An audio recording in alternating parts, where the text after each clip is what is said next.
Getting the smile and confidence you've been dreaming about, all from the comfort of your home, isn't a total mystery with Byte clear aligners. Just don't be surprised if all your friends start asking, "What's your secret?" Begin by ordering your at-home impression kit today for only $14.95.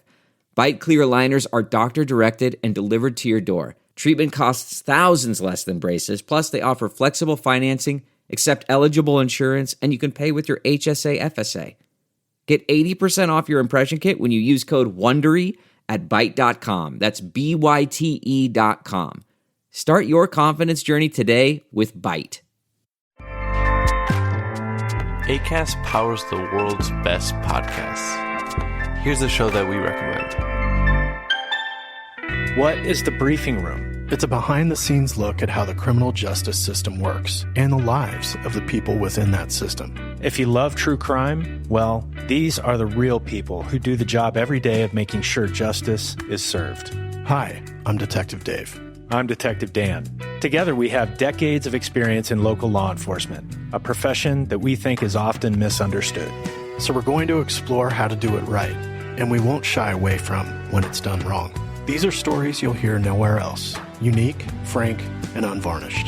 From the team that brought you Small Town Dicks, this is The Briefing Room. Episode 1 drops on August 30th. We'll meet you in the briefing room. Acast helps creators launch, grow, and monetize their podcasts everywhere. Acast.com.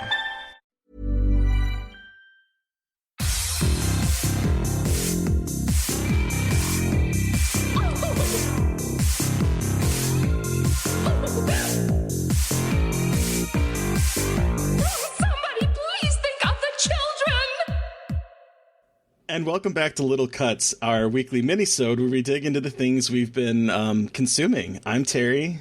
I'm Mary Beth, and this week we are talking more gialli, zombie horror, and of course, found footage. Of course. Duh.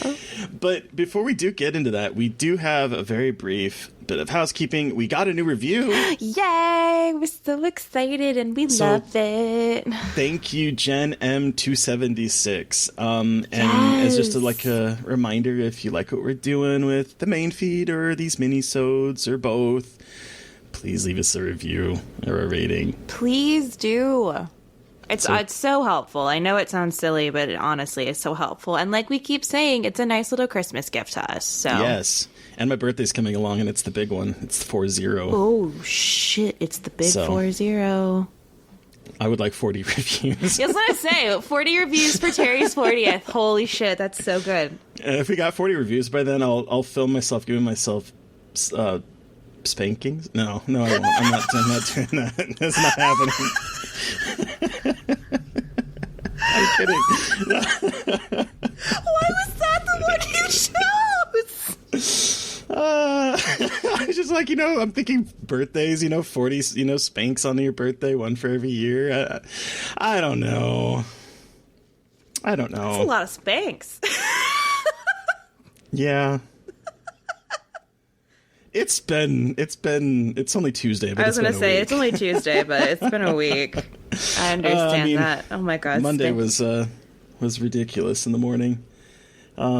So sorry about that in advance, guys, or not in advance if you listen to our episode, like the technical issues. It's the joys of podcasting. I was going to say, editing podcasts are fun. Yeah, especially when your host screws something up and then you panic and then you start messing things and then you realize that it messes up other things, and then before you know it, you've exported the podcast 6 times. But we appreciate all of your patience. We do.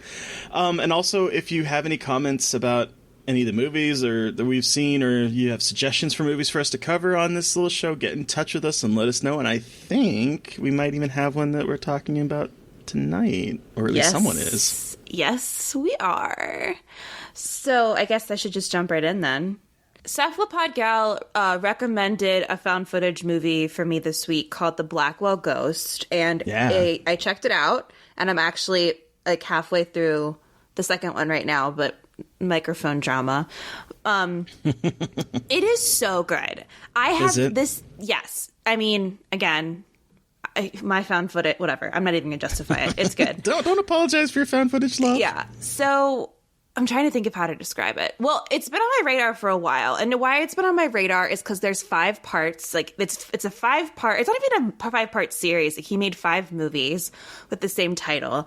And the way these films are formatted is that he says they're real. Like, they're supposed to be, they are filmed as documentaries. And like the credits, the only credit is Ruth Blackwell, who is the ghost, and there's no director. And so this director, his name is, I forgot his name already, Turner Clay. He basically is claiming that this is all real. And I Googled it, and like someone broke down why it's not real, and then I stopped reading it because I was like, who fucking cares? Like, it doesn't, like, whatever. So, I mean, depending on what you believe or not, like, regardless of if it's real or not, it's really tense, and it's only 60 minutes long, which is amazing. So he's a zombie. He directs zombie movies, and I think he's a real zombie movie director.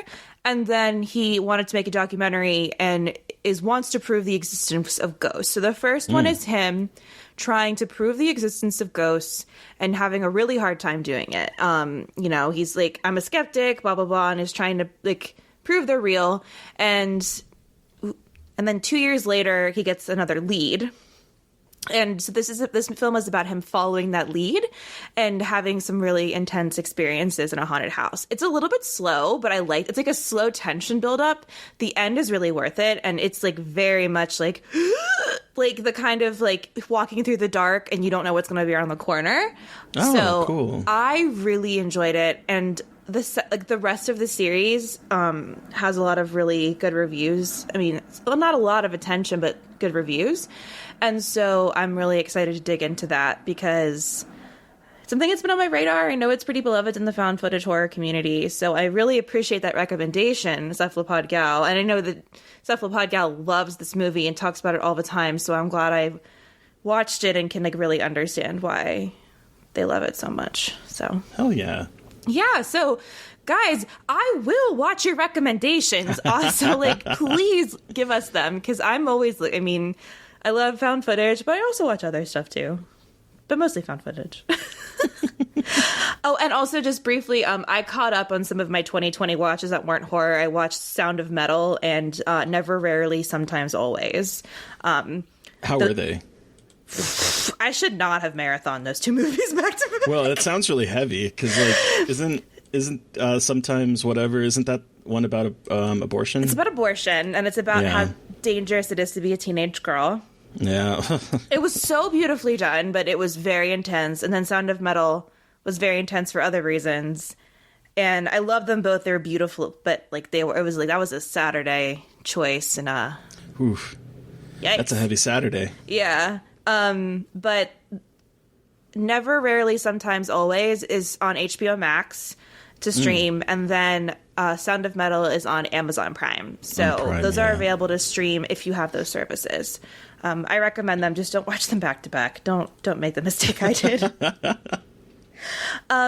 But besides that, it's time to talk about our Giallo journey. Our Giallo journey, and it took a turn for the deep red this week. Oh my god! Let me pull up my notes. I wrote a lot of notes.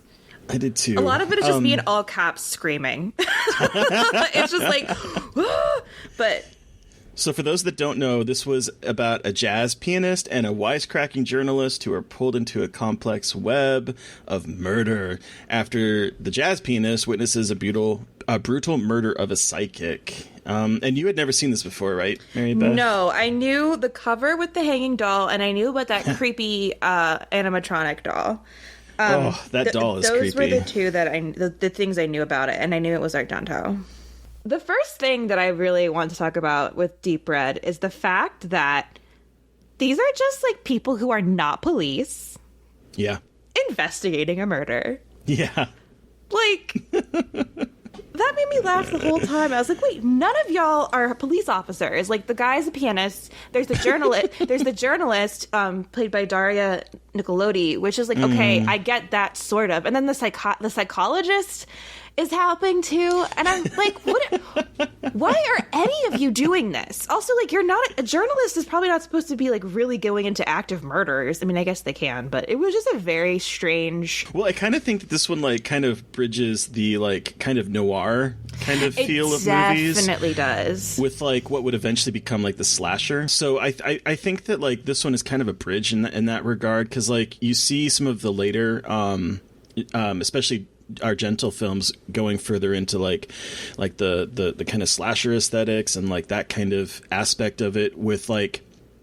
But this one, like, it definitely feels like it's pulling almost from like Dick Tracy, and like the when you see like the murderer and they're dressed in like the rain slick coat with like the hat, I immediately like pulled to mind, like I was kind of wondering if like the Dick Tracy movie was like pulling from this aesthetic of like this character, because the villain feels just like a Dick Tracy villain. And I love the score in this movie. The score is so beautiful. I made a couple notes about that. The mix of like jazz with like progressive rock. Yes, there was a couple notes when I was like, the fucking like bass lines and organ music just jump in, and it's just like, holy shit. It like takes the scenes to a whole other level. It just like heightens the tension really well. Yeah. And it's just very good. And it's also a Christmas movie. Yes. Okay. Thank you. So this is so funny because I was talking to amazing writer Shay Vassar on Slack today, and I brought up like movies that you watch at Christmas that aren't necessarily like Christmas movies, and she said Deep Red, and I was like, I'm validated. I didn't. Terry, you also validated me, but like it was so funny that she said that outside of like knowing I'd watched it, because this is a motherfucking Christmas movie, or at least like quasi Christmas movie. Yeah. Well, I mean, it takes place at Christmas, or at least the opening does. And then I feel like the kind of aesthetic and the feel of it sort of continues from that opening scene. Well, and I think I have a lot of... And the motif of toys really makes it feel like that, too, because, you know, the amazing opening shot where it's like tracking through all the toys... And then to the knife, and then to the eye. Again, very Black Christmas. But this motif of children's toys, and that also leans into what slashers become to me about like childhood trauma. And a lot of the time in like the slasher movies, they're like traumatized children who can't let go of the past, blah, blah, blah. Yeah. And I feel like that's a really interesting connection about how slashers really took from that. But yeah, and then the holiday imagery keeps coming up. They open up that creepy wall, and there's the corpse in the Christmas tree. Yeah. And it just has Christmas vibes. Plus, it's called Deep Red, and there's red everywhere. But I feel like it's definitely a little bit of a Christmas movie. I'm here to call that canon. Oh, let's do it. Okay, cool. You've heard it here, folks. Scarred for Life declares Deep Red is a Christmas movie. You know, one of the traits of Giallo films that I love, and this movie does it, is this kind of like idea of like memory, or how memory is imperfect. Yeah. Because like, you know, I've to my knowledge, at least 3 of Argento's films do this kind of like, I guess it's a trope at this point, with like with Bird with the Crystal Plumage, which is a really good Giallo too. I still haven't seen that yet.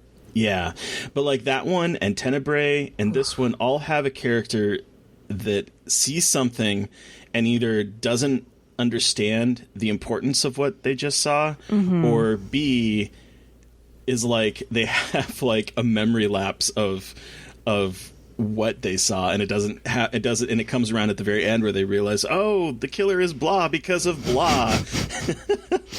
And I love it. I love the way it plays with like memory. Well, and also like it plays with memory, and then it all comes back at the end, and like the last 15 minutes, everything just comes like everything goes to shit. And that's one of the things I love about Giallo is like it can be a little bit slow, and then all of a sudden at the end it's just like fucking everything. Like here's everything, and you're just like everything is absolutely bananas.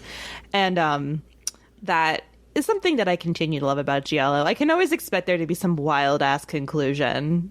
Yeah. That you're not going to like see coming. There was one other thing I wanted to mention about this before we go to what you've been watching, Terry. There's something else.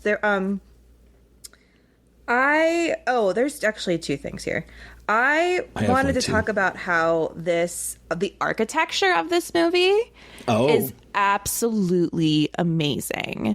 I'm thinking about when he is in the old house with the very round, intricate windows, and then when they're in this like college's office where he has the windows like with like the frosted glass, and they make that pattern of like it looks like sun rays. Oh yeah.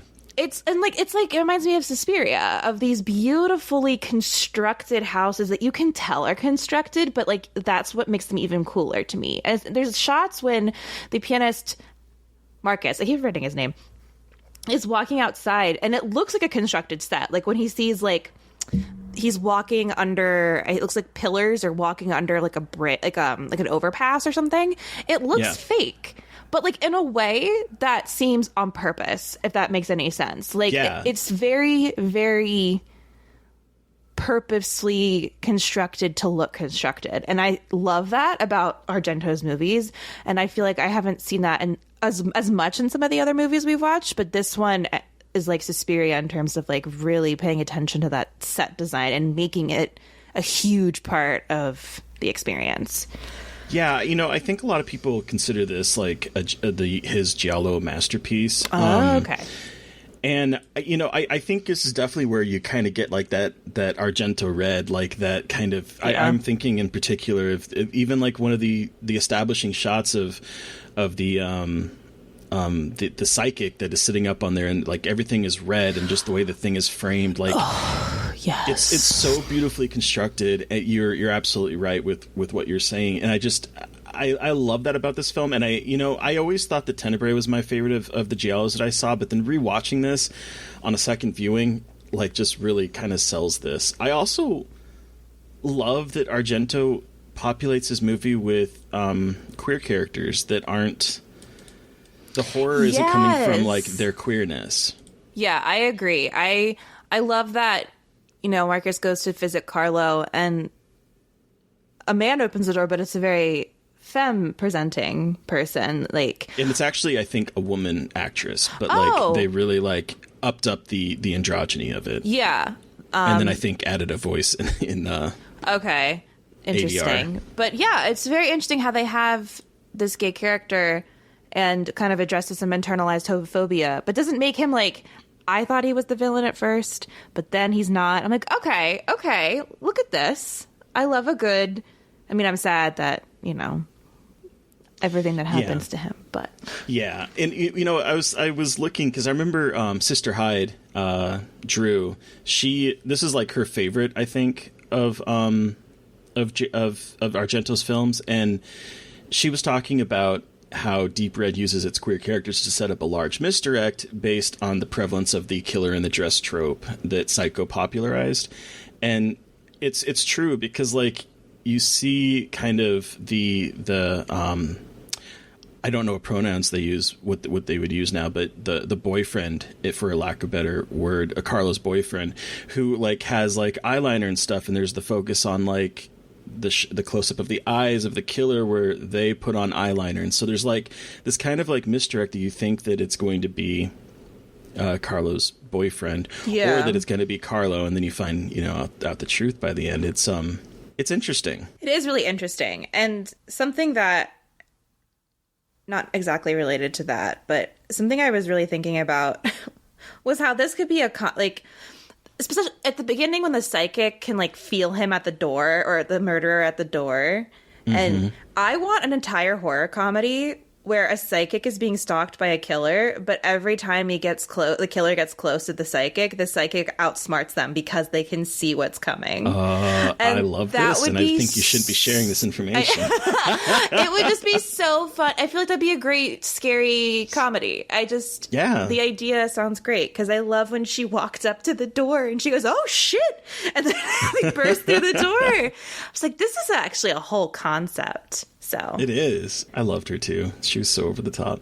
But Deep Red is gorgeous. It really is a gorgeous film. It's creepy. I think it's one of the favorites I've watched. I think I really love Phenomena because it's bugs, and Jennifer Connelly. But this was beautiful. Like it's like giallo movies are such a joy to watch. They're so different, I think, than a lot of things that are made today.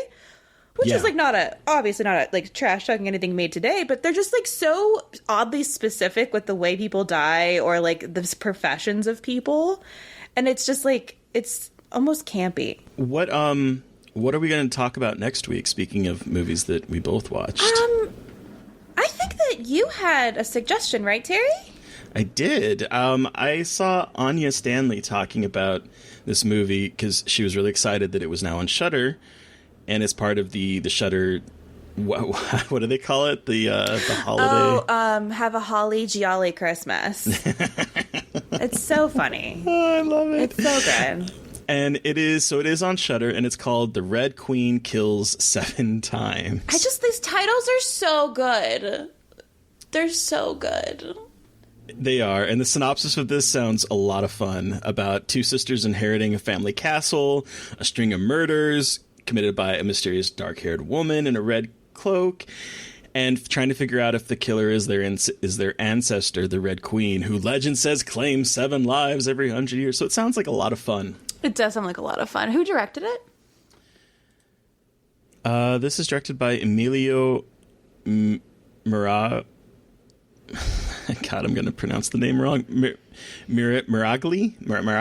Okay. Miraglia. Okay. Miraglia. Okay, so it's not like one of the well-known directors, which I like, though. No. That's cool to, like, branch out into other...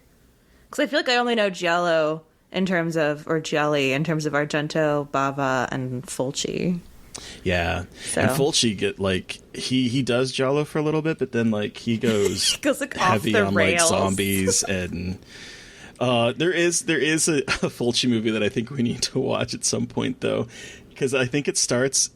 I believe Elric Kane has talked about this movie before, and it starts with someone playing a saxophone or a trumpet into a woman's vagina. And that's like the opening of the movie. It's like, I think it's like The Devil's something or another. Wow, that's a new move. I've never heard of that one before. I'm really excited to watch that because we'll have to add that. I don't even care about the rest of it. I just want to see the visuals of someone playing a brass instrument into a woman's vagina. I wish I could remember which one it was. What? The logistics of that. Not even the logistics. The reasoning behind it, I think, is just like, why? But you know what? Why not? The Devil's Honey. That's what it's called. The Devil's Honey. Even better. I like that name. Okay, well... That needs to be on our list. That'll be eventually. Cool. Well, we've talked about our Giallo journey, or Gialli journey. Is it okay? What Gialli is the plural? It's the plural. Okay, Gialli journey. But Terry, what else have you been watching and enjoying? Well, this weekend is sort of like I started going through movies that had come out this year, trying to like catch up on if maybe they would make my list, and none of them really would. Although I did see His House from Netflix that a lot of people are raving about. Ooh, what'd you think? I thought it was good. I don't know. It didn't resonate with me as much as I expected it to. I think it's a really well made movie. I think there's some really good spooks in it. I don't know. I just was expecting something different, I guess. But I absolutely think it's good, and I can understand it making people's list at the end of the year. Yeah. And then I watched... like a side note, making your top 10 of the year sucks. Oh, it's horrible. And this year it seems like really difficult. Right? Like I know my top 5 like pretty pat. I don't know the order completely, but I know what's going to be in my top 5. But the last 5 is just like really... Look out for that episode, y'all. Come in at the end of the month. And then I watched this Polish slasher that came out this year also on Netflix called Nobody Sleeps in the Woods Tonight. Love me a good sentence title. Yeah, and how was it? Fine. Okay. It was kind of, it was one of those that like it starts out trying to be very meta, where like it has like all of the character tropes covered, and one of the people talks about well, if this was a horror movie, these are the things we shouldn't be doing. Yuck, yuck. So like, it feels like it could have been released in the early 2000s in that regard. And it does something interesting in the midpoint that, like, I thought it was going to take it off in a different direction, and then it just sort of, like, fizzled. So, I don't know. It's on Netflix. It's fine. Okay. But the movie that I was really excited to talk about, I watched last night, and it is... Let me pull this up, because it is another movie that has 1.5 million titles, which... we love. We do love it. It was released as The Living Dead. It was released as Let Sleeping Corpses Lie. It was released as Don't Open the Window. It was released as Breakfast at the Manchester Morgue. All of these titles are wildly different. And it was also released in the UK, and this is the title that I think it seems to vacillate between this title and Let Sleeping Corpses Lie, but The Living Dead at Manchester Morgue. What year is it from? 1974. Okay. It is a Spanish-Italian production. Ooh, okay. And the director his name is Jorge Grau, I think. Okay. Grau. And okay. This movie is awesome. Hell yeah. It's so good. It is it's 1974, it's a zombie film, so it's coming out of like the Night of the Living Dead kind of era, and the zombies are definitely like Night of the Living Dead type zombies. Okay, so it predates Dawn of the Dead by 4 years. Okay. And it feels like a good like interstitial between those two kinds of zombie movies, where you have the kind of farmhouse claustrophobic one, and then you have a more widespread one. This one takes place in this town in England where an antique dealer has a meet cute with this girl when she crashes into his car, backs up into his motorcycle with her car. And so, like, they're stuck together for the weekend while his car is getting fixed.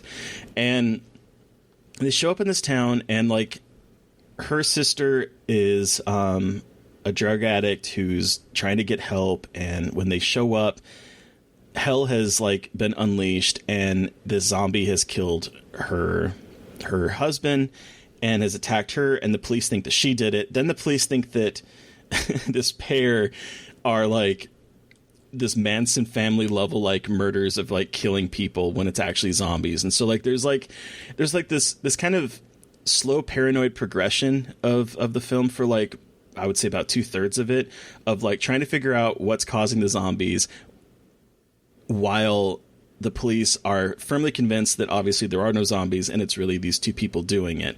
But you have like the gore is done by a man named Gianetto De Rossi, who you might know as the guy that has done makeup effects for Fulci's later zombie films, for Dune. Hell yeah, Dune. And a little film from 2003 called High Tension.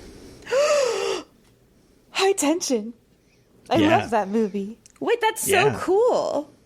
Yeah, so like this guy has done makeup effects, especially for like zombies and like gore effects for forever, since like the early 60s. I think he was known for makeup artistry. Holy shit. And like the effects in this don't go into the same level of detail that he would later do in Fulci Zombie and stuff, but like it's some pretty gnarly stuff. There's like people getting their organs like ripped out. A woman gets her breast ripped off. So there's like it's pretty good, and it's fantastic. I love this movie. Hell yeah. It's put out by, there's a 4K restoration that Synapse Video did. Okay. And I ordered that. I got the wrong movie, so I had to send it back, and I was hoping to get it back in time from them, and I haven't gotten it back in time. But it's also streaming on Amazon Prime. Oh, cool. Okay. Not the same restoration. It's one done earlier by Blue Underground, but it looks really good. And cool. I would recommend giving that one a go. Did you just hear about it through like Synapse's website? Yeah, I sometimes go to their website because they don't put out a whole lot of movies. But when they do put out a restoration, it's like big time, big time deal. And this movie actually played at festivals, I think, last year. Like the Restoration did you know how they sometimes do like restorations. So this one did like a tour last year, I think, cool. and maybe parts of this year. Oh, but yeah, I think parts of this year.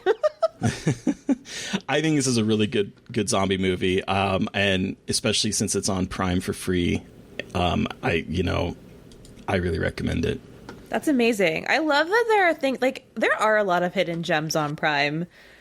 Like, yeah, especially like I've talked about it with a lot of found footage, but like there's a lot of older movies on there too that are streaming. So it's like I know Amazon and Jeff Bezos are overlords, and that's terrible. But like, if he already has my information, I might as well get as much out of it as I can. It's how I've gotten so interested in found footage movies. So unfortunately, Amazon is to thank for part of it. I mean, that's awesome though. Yeah. That there's a platform for that. Yeah. And everyone who likes found footage, I finally bought the Blu-ray of Murder, Death, Koreatown, and everyone needs to watch Murder, Death, Koreatown. Thank you. Oh, yeah. It's on Prime. It's another weirdo movie that I'm obsessed with. So one last thing about this zombie movie is that the eyes.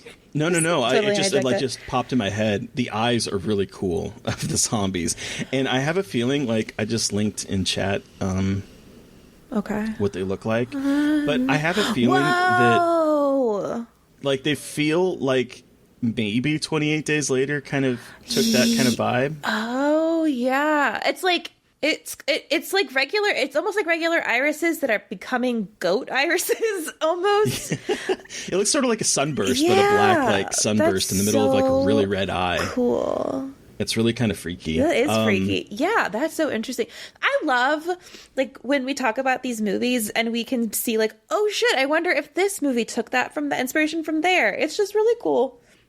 Well, and I know that this movie is has like a cult following, especially over in the UK, because Edgar Wright really likes this movie. Oh. And he has said in interviews that he actually took the title "Don't" for his horror short that he did for the Grindhouse collection.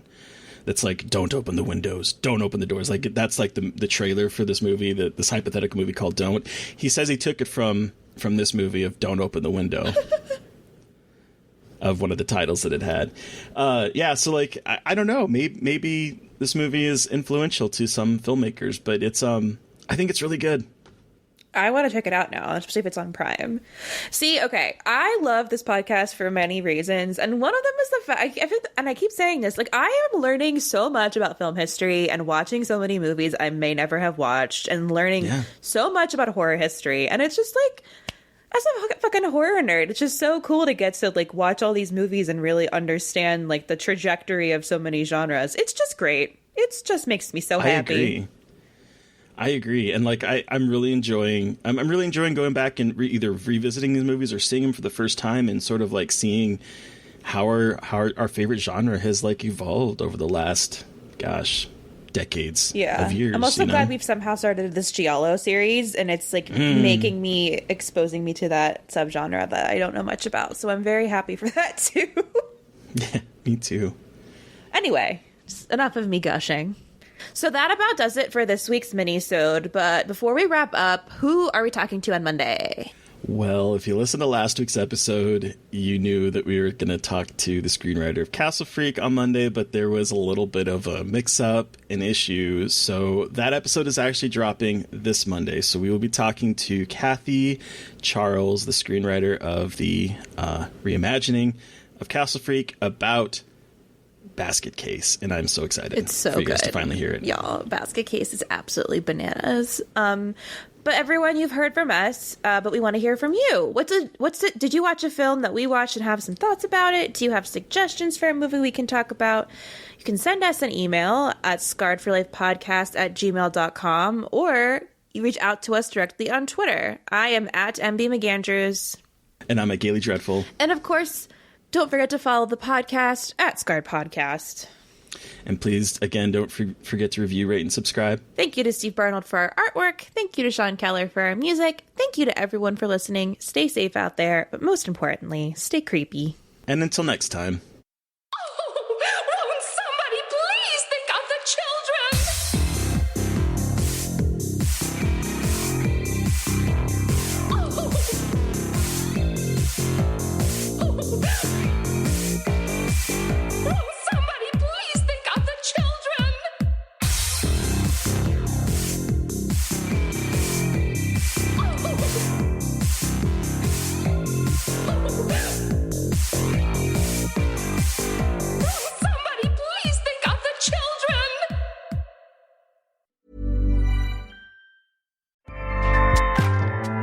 Acast powers the world's best podcasts. Here's a show that we recommend.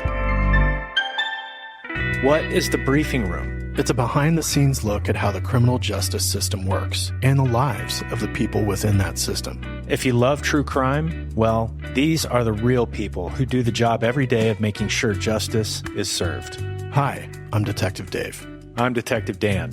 Together, we have decades of experience in local law enforcement, a profession that we think is often misunderstood.